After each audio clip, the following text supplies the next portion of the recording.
shoving them out. The conditions say a Lone Ranger can no longer exist under natural law. They're being shoved out every day. But what you have to do is verbally nudge them sometimes.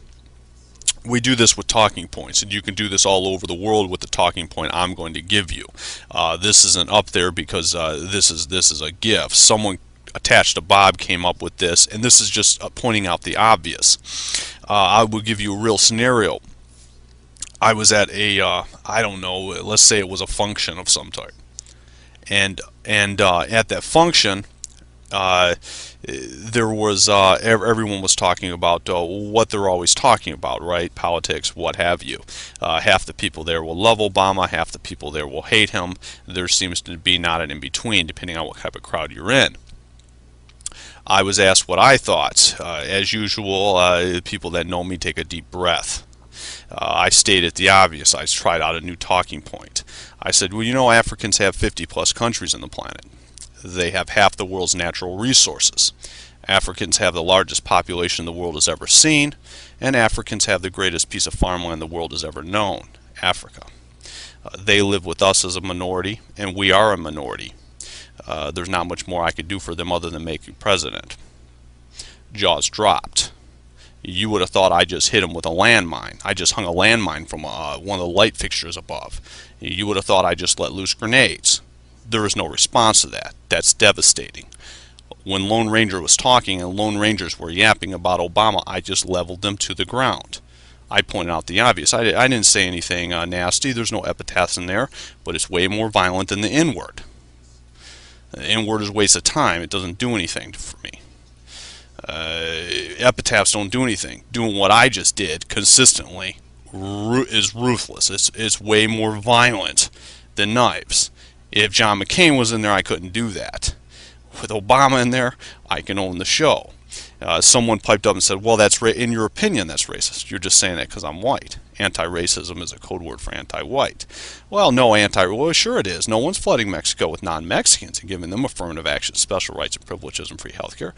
No one's flooding Africa with non-Africans and giving them affirmative action, special rights and privileges and free health care. No one's flooding Asia with non-Asians and giving them affirmative action, special rights and privileges and free health care.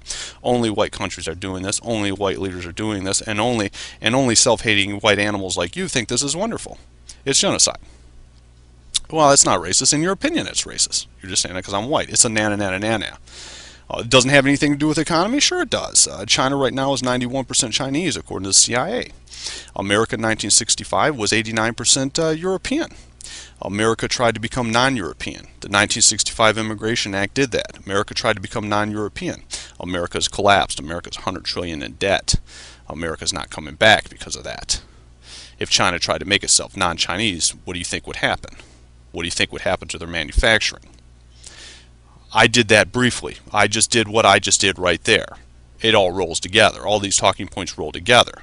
Well, there's a race problem. Well, of course there's a race problem. Everyone says there's a race problem. There's a race problem. That race problem is going to be solved in white countries, and only white countries. Flood themselves with non-Europeans and give them special rights and privileges and integrate, assimilate, and breed themselves out of existence. Your definition of race problem, the solution to the race problem is simply genocide under international law. They're a social construct. There are no social constructs under international law. Just ask Saddam Hussein. You see, I'm giving you many different directions to go with that, but that's a real-life scenario. I did that. Generally speaking, when you lay a landmine like that, they're going to get off the subject pretty quickly. That's a humiliation technique. I humiliated them. You see, they can't exist anymore. I just basically, their whole entire life flashed in front of them. They just realized that everything they've done for these people, nothing's worked. They have to support them forever. It's just devastating emotionally. It's devastating for people. That's your job. It moves him out of the way. Anything that shuts him down and shuts his mouth and lets us speak for ourselves is fine because we have power. Lone Ranger can have power because he's white. Obama cannot have power. No, he doesn't have any power. Who would have power in the White House? Who are they afraid of?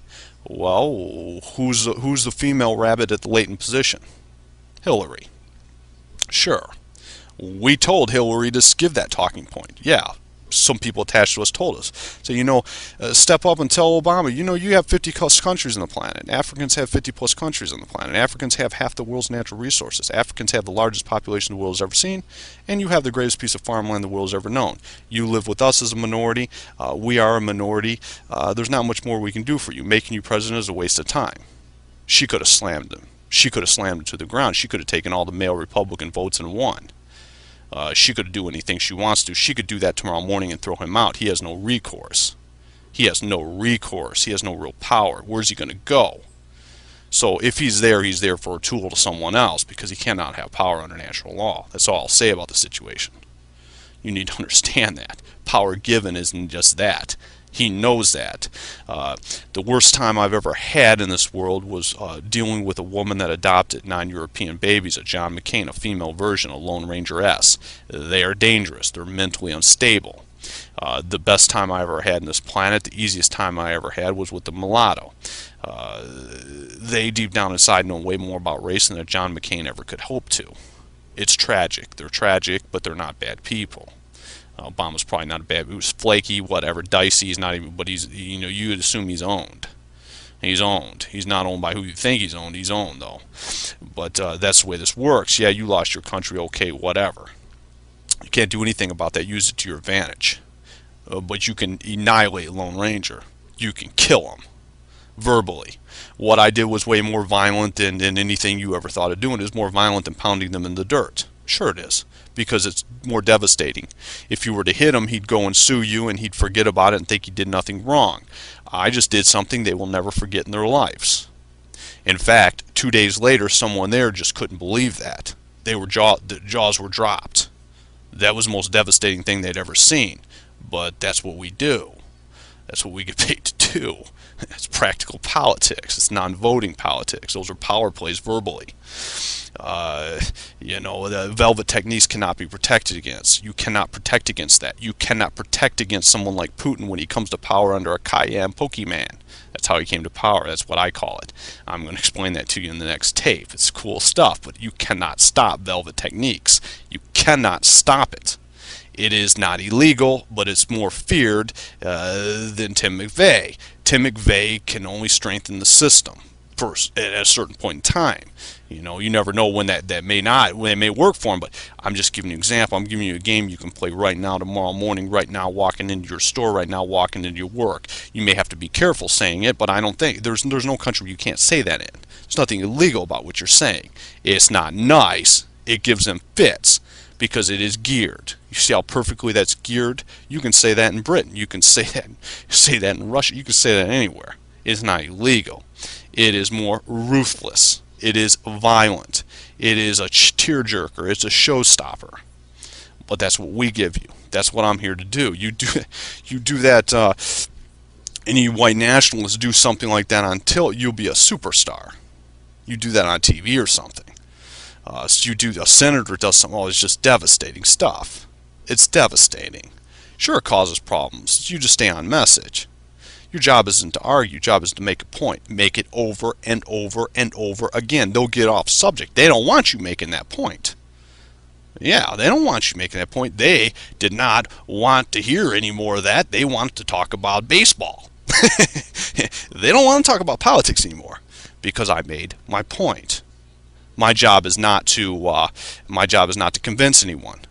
Well, I don't have to do that. Nature does that. My job is to take tactical advantages and take a tactical command and use it to my advantage by any means necessary politically.